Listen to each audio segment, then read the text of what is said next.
पर fast revision करते हैं। देखिए,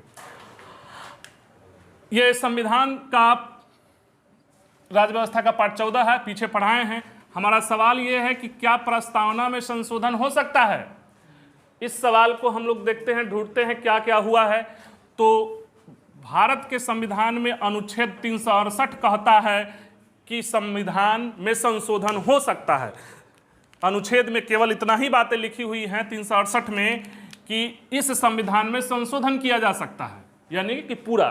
अब यहां से बात यह फंस गया कि क्या प्रस्तावना संविधान का अंग है? अगर यदि अंग है तो संशोधन किया जा सकता है, यदि नहीं है तो नहीं किया जा सकता 368 के अनुसार। ये बात फंस गया। अब ये विवाद हो गया। इसके संदर्भ में 3 केस हुआ। तो पहले में बेरूबरी संदर्भ हुआ। बेरूबरी संदर्भ में राष्ट्रपति ने अनुच्छेद 143 के अनुसार सुप्रीम कोर्ट से सलाह मांगा इस सवाल का, ठीक। तो उस समय सीजीआई गजेंद्र धरकर थे। कौन थे? गजेंद्र धरकर। गजेंद्र धरकर ने कहा कि प्रस्तावना जो है संविधान निर्माताओं की दिमाग की कुंजी है, और कुंजी जो होती है ताले से अलग होती है, इसलिए प्रस्तावना में संशोधन नहीं हो सकता। यानी गजेंद्र धरकर का 19 से 60 तक का था, तो प्रस्तावना में संशोधन नहीं हो सकता। एक और केस हुआ केशवानंद भारती बनाम भारत संघ 1973 में।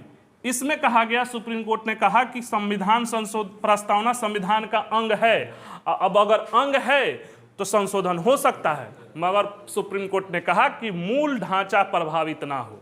इसी के आधार पर प्रस्तावना में संशोधन हुआ 1976 में, 42वां संविधान संशोधन। उसमें भाषाई आधार पर ध्यान दीजिएगा 4 और मीनिंग के आधार पर 3 वर्ड जोड़े गए, समाजवादी, पंथ निरपेक्ष और अखंडता। ये 3 मीनिंग के आधार पर वर्ड प्रस्तावना में संशोधन हुआ और जोड़े गए।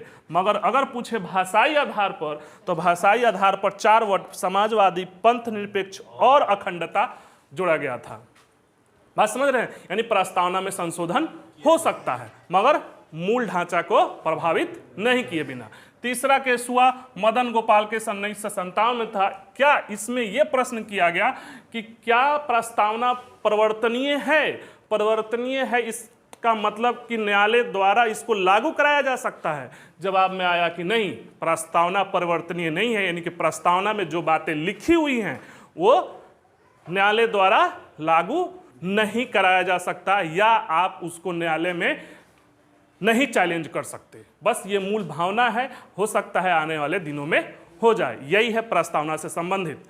अब प्रस्तावना से संबंधित कुछ विचारकों का वर्ड है, उसको देख लेते हैं, उसको समझ लेते हैं। बात समझ रहे हैं?